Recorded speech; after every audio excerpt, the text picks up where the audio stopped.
Muy buenas noches Venezuela, muy buenas noches Mundo Digital, gracias por recibirnos en esta nueva entrega de Seguir al Punto, nos complace llegar hasta ustedes cada noche, ya es martes 29 de junio de 2021, estamos listos para el análisis de este día, qué ha pasado en las últimas horas en el panorama político venezolano y además qué espera para los próximos días y meses en Venezuela cuando se avecina un proceso electoral este 21 de noviembre. Enrique Ochoa Antich es mi invitado esta noche, lo anunciamos más temprano, ya está con nosotros a través de una comunicación digital en vivo desde Caracas. Enrique, muy buenas noches, gracias por recibirnos. Enrique es político de trayectoria, ha estado en diferentes organizaciones políticas y bueno, además analiza el panorama político venezolano de la actualidad. ¿Cómo está? Buenas noches.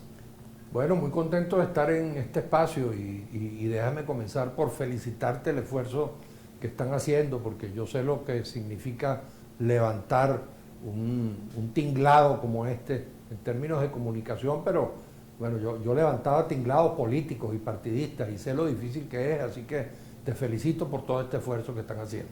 Muchas gracias, Enrique. Bueno, un panorama ciertamente complejo, pero que de alguna manera comienza a dar luces hacia un camino quizá de la reconciliación nacional que tanto anhela el país. ¿Cómo ve usted este momento político? Como siempre que hay unas elecciones hay una oportunidad, depende de que los ciudadanos seamos capaces de aprovecharla. Se trata de que los venezolanos comprendan que los derechos se defienden ejerciéndolos y no renunciando a ellos. Se trata de votar, de participar, de expresarnos, y yo sí creo que si el gobierno hace los gestos que tiene que hacer, si hay disposición a ceder de lado y lado, si ahora que parece que una comisión anda por allá, no sé si pidiendo permiso o informándose de qué es lo que quieren hacer los gringos, si los gringos también comprenden, como parece que están comenzando a comprender, que tienen que ceder, que tienen que cambiar de política. La declaración reciente que hubo del secretario de Estado de los Estados Unidos con el representante de Asuntos Exteriores de la Unión Europea, Josep Borrell, y el ministro, el canciller de Canadá, pues a mí en lo personal me ha parecido, creo que en general a los venezolanos, prueba de que existe la oportunidad de que los venezolanos nos reconciliemos. La única manera de resolver problemas económicos, sociales tan profundos, después de tanta fractura entre nosotros, que ha destruido al país, que ha convertido al país en un campo de batalla, y como todo campo de batalla está devastado, la única manera es reunificándonos, reconciliándonos más allá de la diferencia, y ojalá que incluso pudiéramos llegar a la posibilidad de un gobierno de unidad nacional para echar el país adelante, ¿no? Ahora, este momento, ¿cómo ha mostrado el presidente ciertas muestras precisamente de disposición y de unión política? En horas recientes hablaba de la eliminación de la figura del protectorado, que en un momento competía directamente con las figuras establecidas y electas por el pueblo venezolano, los gobernadores y los alcaldes. Voy a invitarle a escuchar esta declaración del presidente para analizar precisamente qué puede significar este momento político para el país. Vamos a escucharlo.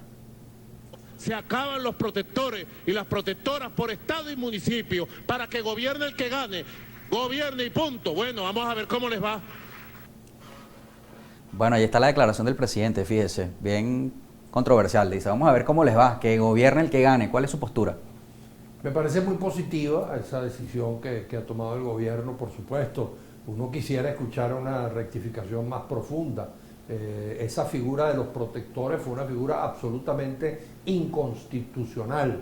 Ahora, claro, se debió, porque tampoco seamos ingenuos, la oposición tampoco es que era precisamente un club de ángeles. Veníamos, yo no estuve de acuerdo con el paro del año 2002 y 2003 tampoco, pero la oposición que había predominado en aquellos años 2002 hasta el 2005, venía de darle nada más y nada menos que un golpe de Estado a Chávez.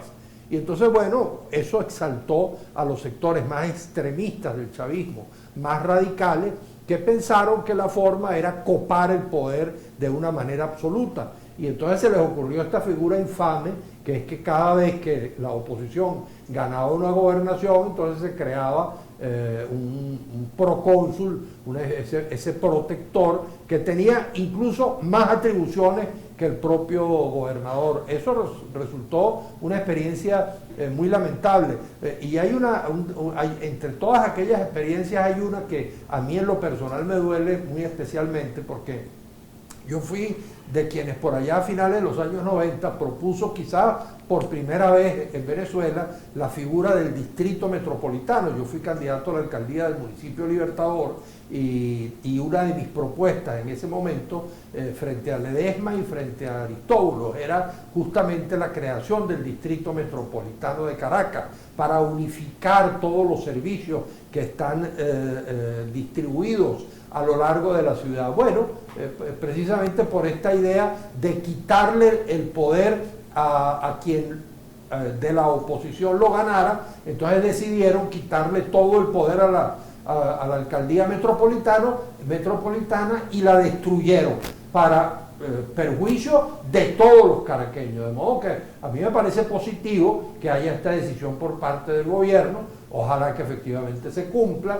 que no estén esperando los resultados para ver si la aplican o no la aplican. Yo creo que tiene que haber por parte del gobierno una internalización de una profunda rectificación en el plano político desde el punto de vista de democratizar su discurso, sus convicciones, su relación con el poder, y por el otro lado, desde el punto de vista económico, modernizarse hacia una economía más de mercado y menos estatizadora, como fue la que nos impusieron durante varias décadas. Usted ha hablado de un tema bien interesante, la economía, que parece ser, digamos, el tema más preocupante de la población y ahora también de los actores políticos. Hay una propuesta de la Asamblea Nacional, pro gobierno en este caso, de una ley especial de zonas económicas. Vimos un artículo suyo donde decía que la Asamblea Nacional debería aprobarle, que es un proyecto viable. Quisiéramos, por favor, su explicación acerca de esta postura, por qué es importante que sea aprobada esta ley y cuáles serían esas condiciones de las cuales usted habla que deberían estar incluidas en esta legislación. Sí, bueno, lo primero es hacer una pequeña aclaratoria. Como tú sabes, yo soy de esa oposición que no es oposicionista, que cree en una oposición de Estado, que cree que lo cortés no quita lo opositor, que es capaz de colocarse por encima de intereses subalternos y apoyar aquellas cosas que vengan del gobierno, vengan de la oposición o vengan de quien vengan, convengan al país. A mí me parece que efectivamente las zonas económicas especiales, la posibilidad de una apertura económica como la que está allí expresada en ese proyecto de ley que yo leí con mucha atención, me parece que es una iniciativa acertada. Si es verdad, yo le digo a mis amigos del chavismo disidente que se oponen a ese proyecto, si es que no hacen el análisis completo de las causas y las razones por las cuales hemos llegado a esta crisis. Es verdad que hemos llegado a esta crisis por un modelo extractivista de muchísimos años anterior al chavismo, eso es cierto, pero es verdad que las estatizaciones, en particular a partir del año 2000, 2001, 2002, hasta 2007, 2008, cuando si no me falla la memoria, se estatizó Sidor, esas mil y tantas estatizaciones que además espantaron a 5.000 empresas más que se terminaron yendo del país cuando veían la barba de su vecino arder, pensando que iban a ser también estatizadas. Pues bueno, esas estatizaciones que demandaban subsidios, que entonces generaban déficit fiscal, dinero inorgánico, mayor deuda, la deuda se triplicó, nada más y nada menos que entre 1998 y el año 2013, ahora se ha quintuplicado, pero hasta ese momento se triplicó. Bueno, todo eso fue el caldo de cultivo de la inflación que destruyó el salario, que destruyó las prestaciones y las pensiones de los venezolanos. Entonces, si la causa es esa estatización frenética, febril, del chavismo originario, de esos primeros años de chavismo, yo no discuto las buenas intenciones, seguramente Chávez pensaba que lo hacía para ayudar y favorecer al pueblo, pero si la causa son esas estatizaciones, el control de cambios que solo produjo mayor devaluación, el control de precios que solo condujo a una hiperinflación, etcétera, etcétera, etcétera. Toda esta estatización y estos controles de la economía, si esa es la causa principal de los problemas que vivimos hoy, las zonas económicas especiales son una salida. Yo las viví en China, yo estuve en China invitado por el gobierno de China, yo las vi cuando recién estaban iniciándose, eran grandes espacios, grandes territorios alrededor de las ciudades, los chinos se las daban a las transnacionales en concesión por 50 años, cero impuestos, repito, cero impuestos durante los primeros años en que se instalaron estas transnacionales. Ahora, los chinos lo hicieron bien, los mexicanos lo hicieron mal, los chinos lo hicieron bien porque aprendieron las tecnologías hasta el punto de producirlas y ahora son la potencia económica que Es son. algo así como las zonas industriales que conocíamos, pero con, digamos, modalidades especiales de impuestos. Claro, se trata de eliminar en algunos casos los impuestos, buscar ventajas aduanales, buscar la posibilidad de eliminar impuestos para las importaciones. Se trata de facilitar. Venezuela está quebrada.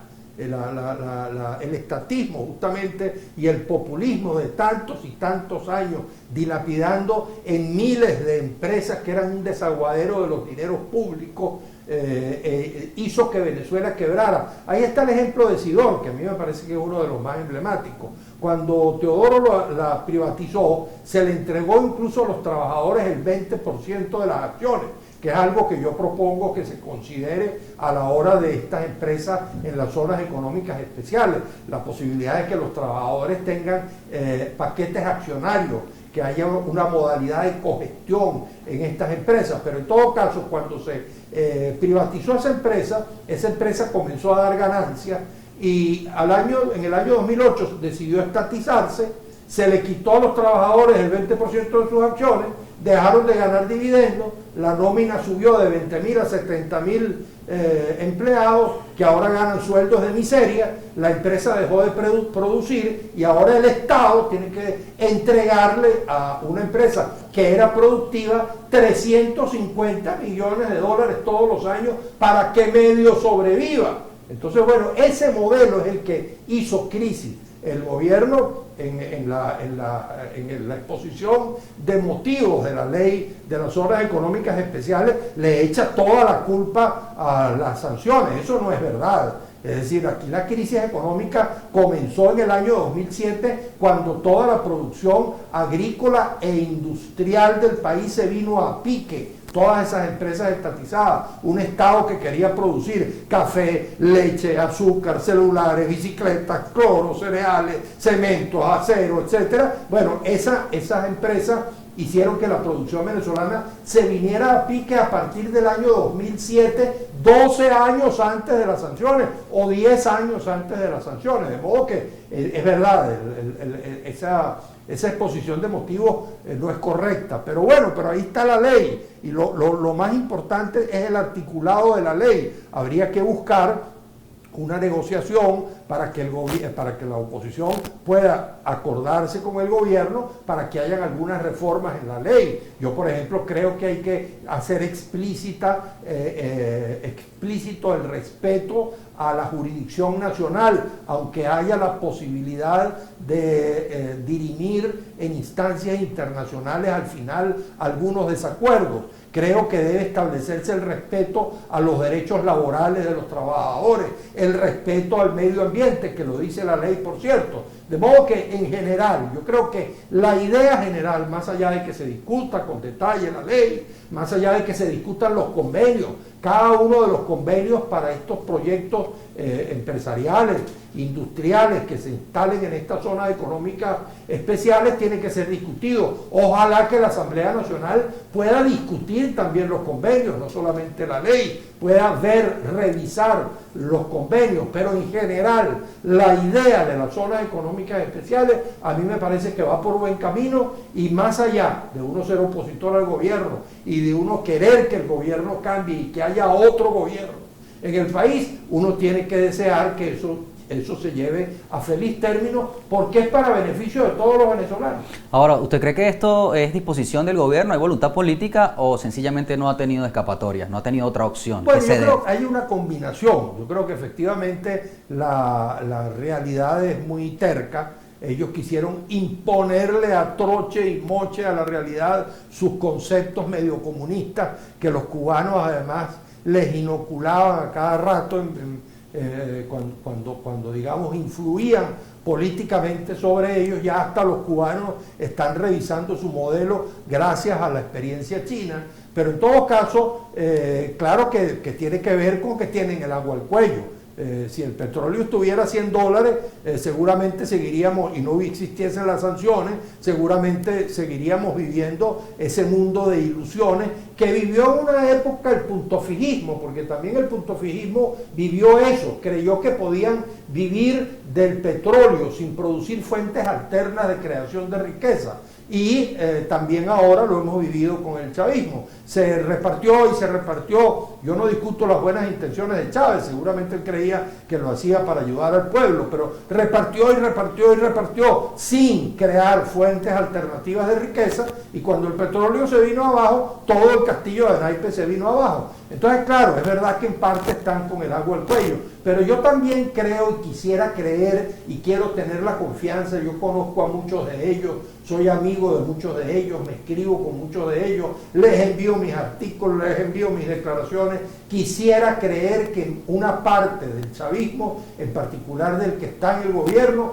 pueda haber una comprensión, una internalización de los cambios que su pensamiento tiene que producir si quiere volver a ser la fuerza democrática y popular que llegó a ser en 1998. Ahora, Guaidó, el G4, ¿hay negociaciones con el G4? ¿Hay negociaciones con Guaidó en este momento? Alguien dice que en este punto podrían estarse desarrollando tras bastidores este tipo de acercamientos con el gobierno. Sí, bueno, ellos han dicho de manera clara que sí las hay.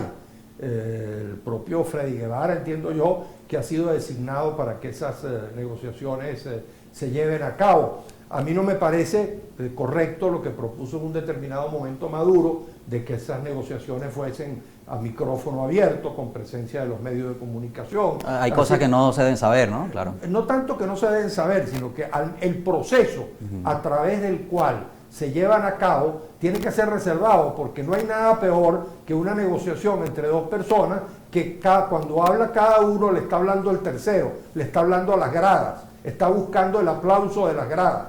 Así no se negocia hablándole al otro, a la contraparte en el proceso de negociación. Ahora, lo que a mí sí me parece que debería ocurrir es que existiese transparencia en las negociaciones. A mí lo que no me gusta es que se diga que hay negociaciones y uno no sepa qué es lo que se está negociando. A mí me parece que tanto gobierno como oposiciones, porque son varias las oposiciones que están negociando, la oposición que está en la Asamblea Nacional, la oposición que es jefatura Capriles, la oposición que es jefatura del G4, etcétera. Creo que esas negociaciones, esos negociadores deberían designar a unos voceros para que una vez al día, 2 veces a la semana, aparecieran ante los medios de comunicación y dijeran de manera transparente: estamos negociando esto, estos son los puntos que están en discusión, tenemos estos desacuerdos, no hemos podido llegar a estos determinados acuerdos. A mí sí me parece que es importante que el país conozca, no que vea el proceso de negociación, porque eso no tiene ningún sentido. Eso es, como te digo, convertir la negociación en un show. Nosotros no queremos un show, nosotros lo que queremos es una negociación que tenga resultados. Por cierto, que quiero decir lo siguiente: a veces he escuchado por allí a María Corina Machado decir 14 negociaciones, es que 14 veces hemos intentado las negociaciones. No, bueno, pueden haber sido 14 veces, pero sáquese la cuenta de los meses en que estuvimos en cada uno de esos procesos y veremos que de los 23 años que el chavismo ha estado en el gobierno, solamente 2 años, si acaso 2 años, hemos estado negociando, y de manera intermitente, y 21 años en conflicto. Las negociaciones en Sudáfrica, que son las más cortas que de las negociaciones exitosas, pacíficas que en el mundo han sido, duró 5 años. No digo yo que en Venezuela necesitemos 5 años porque ya es mucho el terreno andado, ya mucho se ha hablado de las negociaciones, pero yo sí creo que se requiere que efectivamente haya una negociación, y si se fracasa en un diálogo, yo repito lo que una vez le respondió Arturo Sosa a un periodista. Bueno, le digo, y si este diálogo fracasa, ¿qué hay que hacer después? Seguir dialogando, respondió Arturo Sosa. Bueno, yo digo lo mismo, el diálogo es siempre, así como uno vota siempre para defender los derechos, como uno manifiesta pacíficamente siempre en la calle, como uno defiende los derechos, defiende la soberanía, siempre se dialoga, siempre que haya una oportunidad de dialogar. ¿Usted coincide con esa opinión de algunos que dice que lo que se ha logrado hasta ahora es producto de todas esas 14, 15 o 20 o 100 negociaciones previas que ha habido? Bueno, creo claro que se ha ido acumulando. Digamos que de manera más o menos clara el gobierno sabe lo que espera la oposición y la oposición sabe lo que espera el gobierno.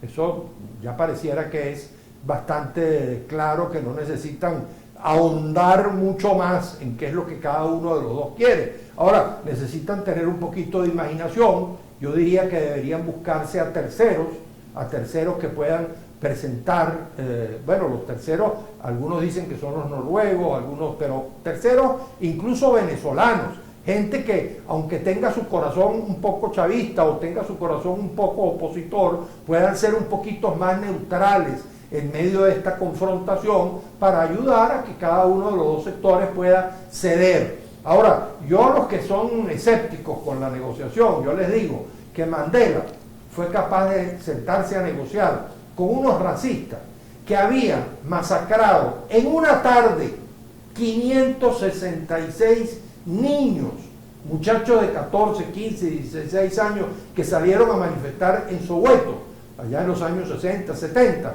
Bueno, el gobierno racista los masacró y mató a 566, y con ellos Mandela se sentó a negociar. De modo que hay que sentarse a negociar. Al gobierno, la oposición le puede parecer horrible porque es pitillanqui, porque es traidora de la patria, pero con esa oposición tiene que sentarse a negociar. Y a la oposición le puede parecer que Maduro es un dictador, un autócrata feroz, pero con él, el gobierno real, el que existe en Miraflores, usted toca la puerta de Miraflores y el que le responde es Maduro. Con ese gobierno real que se ejerce en la persona de Maduro, con él es con el que hay que negociar y llegar a algún acuerdo. Lo que llaman la nueva oposición, donde están estas nuevas organizaciones políticas que han surgido en estos últimos 2 años, ¿cree que están haciendo un buen papel la llamada Alianza Democrática en este camino electoral?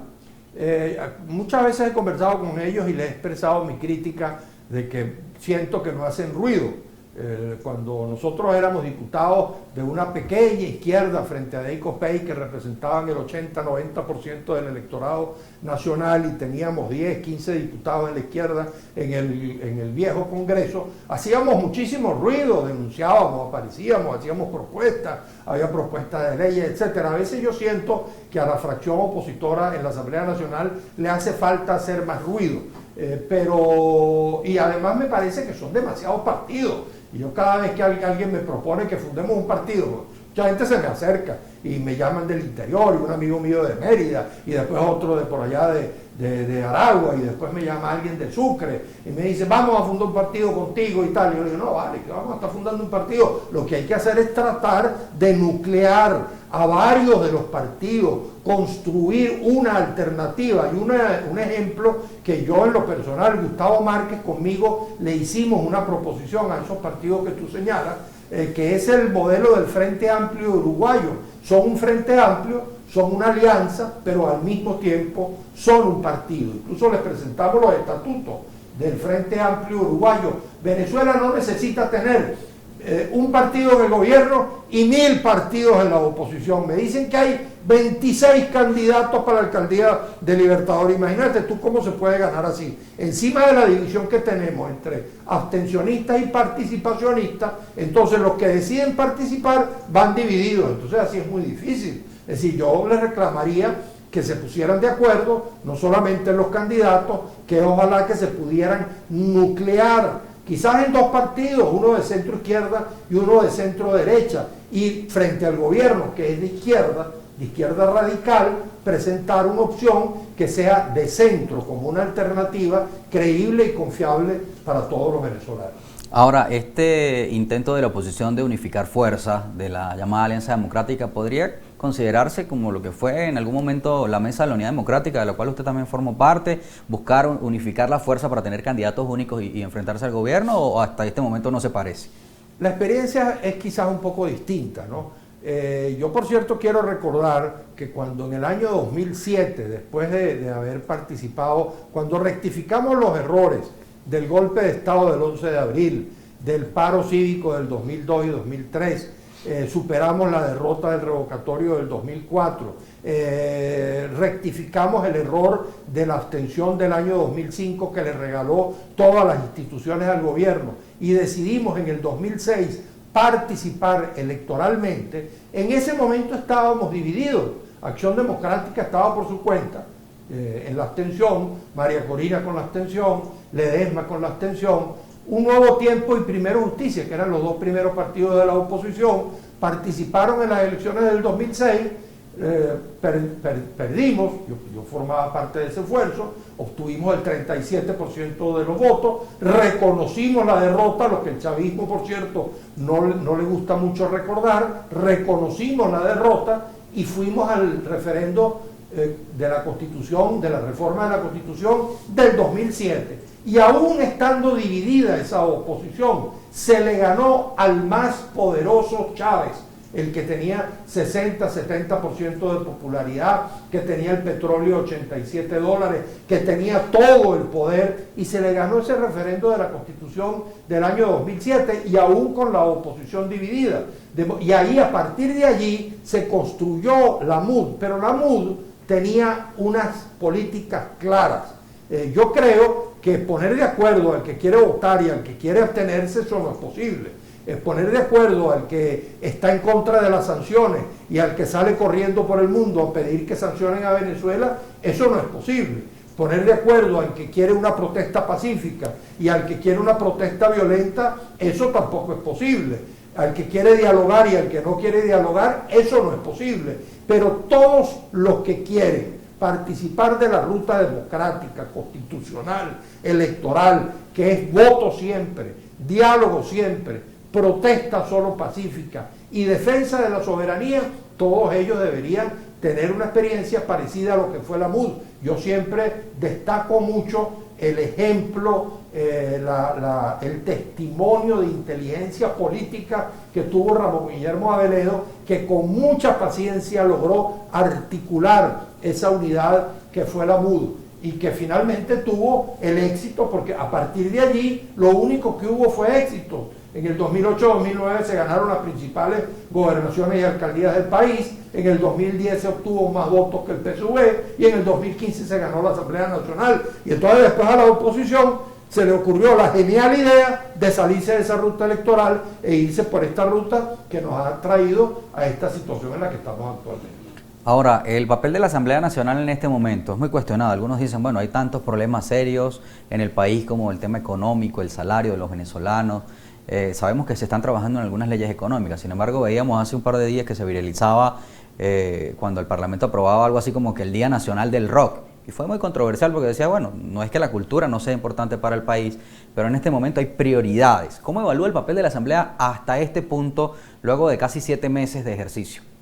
Sí, por cierto que con Jesús Querales, que es muy amigo mío, te voy a comentar una infidencia. Yo una vez grabé una canción, yo tocaba guitarra y grabé una canción una vez con ese grupo, que no era un solo pueblo todavía, era La Patria y toda su gente, que era el grupo de música del MAS. Y con Jesús Querales, después de este problema del rock, tuve un conjunto de intercambios por el chat, diciéndole que uno tiene que defender, por supuesto, la música nacional, etcétera, pero que uno tampoco puede ser rígido, ¿no? Ahí está Fito Páez, que en Argentina, más argentino que Fito Páez, y es rock argentino, pero es rock. De modo que la fusión en estos tiempos musical es perfectamente válida. Yo no niego, quizás se cogió una mala fecha porque entiendo que era una fecha propicia para ser declarada fecha nacional del Tamunangue. y se cogió esa fecha insólitamente para que se fuese la fecha nacional del rock. Bueno, hay que buscar quizás otra fecha del rock nacional, pero yo no soy negado a que estas cosas se discutan. Ahora, lógicamente, que los puntos centrales en los cuales debe afincarse la Asamblea Nacional son los que el venezolano común dice todos los días en todas las encuestas, que son los problemas que lo agobian, los problemas económicos, los problemas sociales, el problema del alto costo de la vida, cómo abatir la inflación, qué políticas económicas tener para abatir la inflación. Yo aspiraría, lamentablemente pareciera que la Asamblea se cierra en estos aspectos, a que interpelaran a los ministros de Economía y se discutiera con los ministros de Economía cuáles son las políticas que vamos a llevar adelante para abatir la inflación y se apruebe todos los instrumentos legales para lograrlo, porque solo abatiendo la inflación, derrotando la inflación, es que usted podrá lograr que el salario, las prestaciones y las pensiones suban. Usted sube los salarios, pero inmediatamente suben los precios y no ha logrado nada. Tiene que bajar la inflación, derrotar la inflación, y creo que en esos temas sociales, económicos, es donde la Asamblea tiene que afincarse, pero también sabemos que hay un problema político. A mí me parece que fue acertada la decisión de que su primera resolución haya sido por parte de Jorge Rodríguez de crear esa comisión de diálogo que está llevando adelante esta negociación.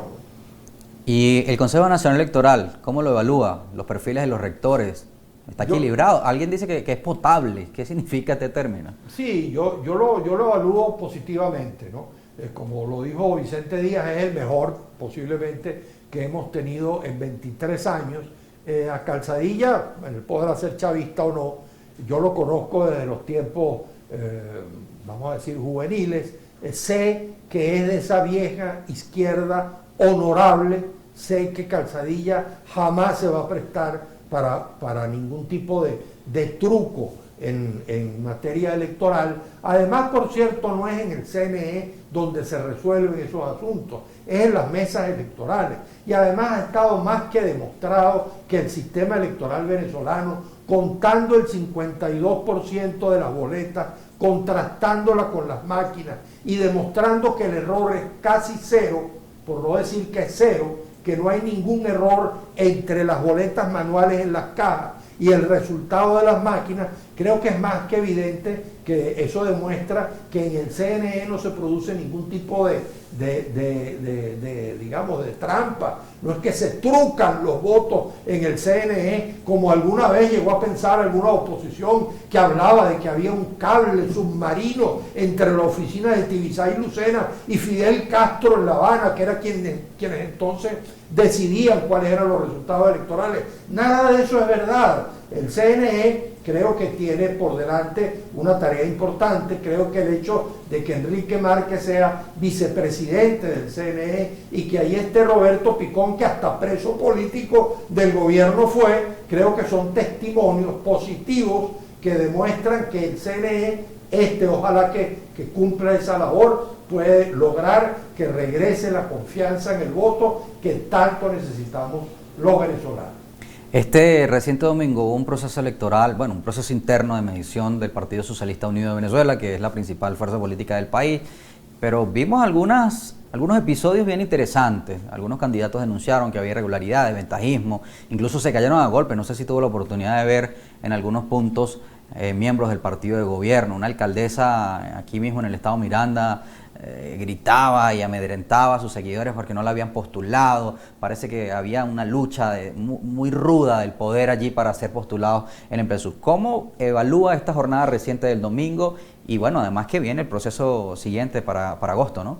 Esas son las que Gonzalo Barrios llamaba una vez trompadas estatutarias, decía él cuando habían conflictos de ese tipo al interior de Acción Democrática. Yo fui electo secretario general por primarias del MAS, cuando el MAS era partido de gobierno, y por ejemplo las elecciones en el Zulia tuvieron que ser anuladas, no se aceptaron los resultados, tuvieron que repetirse, y bueno, yo volví a ganar los resultados en esas elecciones primarias también del estado Zulia. De modo que esas cosas a veces son normales. A mí me parece un avance cuando Diosdado Cabello habló de eso en su programa. Yo a veces lo oigo hasta que ya no lo soporto más, con sus insultos, y como le digo yo a él, a Freddy Guevara le dice marihuanero, a María Corina le dice loca, a Juan Guaidó le dice Juanito Limaña. Oye, vale. ¿Usted cree que este lenguaje, este discurso debería moderarse? Por ejemplo, en el caso de María Corina, que es una dama dentro de todo. Claro, eso es lo que yo le digo a él. A cada rato le digo en Twitter, tú no te das cuenta que te estás descalificando a ti mismo como líder político. Un líder político que quiera ser estadista, que quiera ser un líder político de verdad, cayendo en ese tipo de lenguaje, en ese lodazal, en ese pantano de insultos, eso no tiene... ¿Podría demandarlo María Corina como él demandó al Nacional? No, bueno, aquí ninguna demanda de esa va a tener posibilidades de éxito, pero en todo caso, cuando él habló de este proceso, yo inmediatamente dije, bueno, yo me congratulo de que haya un proceso democrático interno en el PSV. A mí me parece que es positivo que eso ocurra. Él habló allí de que no iban a ser usados recursos públicos. Yo le dije, ojalá que sea verdad, porque en el proceso de carnetización pasado, ustedes usaron nada más y nada menos que el sistema Patria. Yo tuve que ir a la fiscalía. No voy a decir que por mi denuncia eso se paró. Efectivamente, después de mi denuncia, eso se detuvo. Seguramente muchas otras voces también reclamaron que se parara. Pero hubo un momento en el cual usted abría el sistema Patria y conseguía al lado de la Misión Vivienda, al lado del CLAP, una franjita que decía carnetización del PSV. Como si el PSV, tú sabes, fuera el gobierno, fuera el Estado. Bueno, en estos días yo hablé de Freddy Bernal en el Estado Táchira y lo publiqué en Twitter e hice un espacio. Se presentó en una operación de la FAES, uniformado como funcionario de la FAES y con los mismos colores del uniforme, una gorra que decía PSV, como si la FAES fuesen la policía del PSV. Bueno, ojalá que en estos procesos internos del PSV y que reclamen los propios militantes del PSV, si esto ocurre, que hayan algunos candidatos que empiecen a usar recursos del Estado, vehículos, dinero, presupuestos, porque eso sería sumamente lamentable. Bueno, bien interesante. Incluso el tema de Bernal es cuestionado mucho en el Estado Táchira. La gobernadora lo llamaba el protector de las trochas, lo señalaba de tener negocios oscuros en la frontera. Y este tema del protectorado, ahora que el presidente anuncia que va a dejar de existir, pues podría ser un paso adelante también en el respeto a la institucionalidad, ¿no? Y a la elección democrática por voto popular de sus representantes. Claro, es que si incluso conectándolo con el tema de las zonas económicas especiales, si el gobierno quiere que las zonas económicas especiales le funcionen y haya una reactivación de la economía venezolana, al mismo tiempo, eso ya lo reconocen todos los economistas del mundo. Ya eso no es un secreto, no es un invento, eso está estudiado académicamente. Se requieren instituciones creíbles. Si usted no tiene un poder judicial creíble, es difícil que alguien saque sus reales del bolsillo y los invierta si cuando vaya a tener un problema los va a dirimir ante un poder judicial que no sea creíble. De modo que si el gobierno quiere que el proyecto que tienen de reactivación de la fuerza productiva venezolana se lleve adelante, tienen que elegir poderes públicos autónomos y tienen que reconstitucionalizar las instituciones. No puede ser que cada vez que vamos a elegir unas instituciones se respeta la letra de la Constitución, porque un día antes de ser designados renuncian al partido. Bueno, claro, Tarek renunció al PSV un día antes de ser designado fiscal general. Bueno, pero eso no es respetar el espíritu de la Constitución. El espíritu de la Constitución, no solamente su letra, es que esas instituciones sean ocupadas, el Tribunal Supremo, la Fiscalía, la Contraloría, la Defensoría, etcétera, por individuos independientes, autónomos. No voy a decir que ideológicamente no puedan estar inclinados a un lado o al otro, pero que no sean parte de su partido.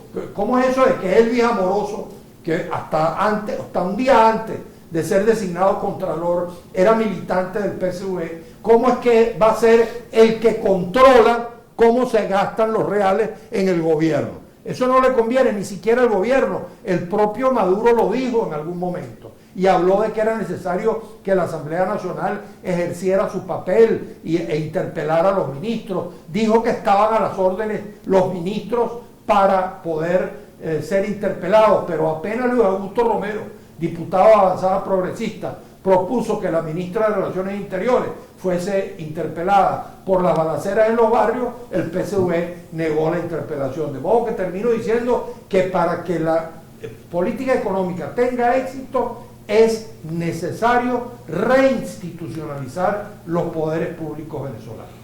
Bueno, Enrique, muchas gracias por su tiempo y por este análisis que nos entrega del panorama político venezolano tan complejo, porque la política nuestra ahora es como más difícil de entenderla cuando surgen nuevas corrientes dentro de la oposición, pero sin embargo esta diversidad parece ser positiva al final, ¿no? Gracias por su tiempo. Bueno, no, muchas gracias a ti, Seir, muy honrado de estar en tu programa. Bueno, que tenga buenas noches y gracias por acompañarnos, nos estamos viendo.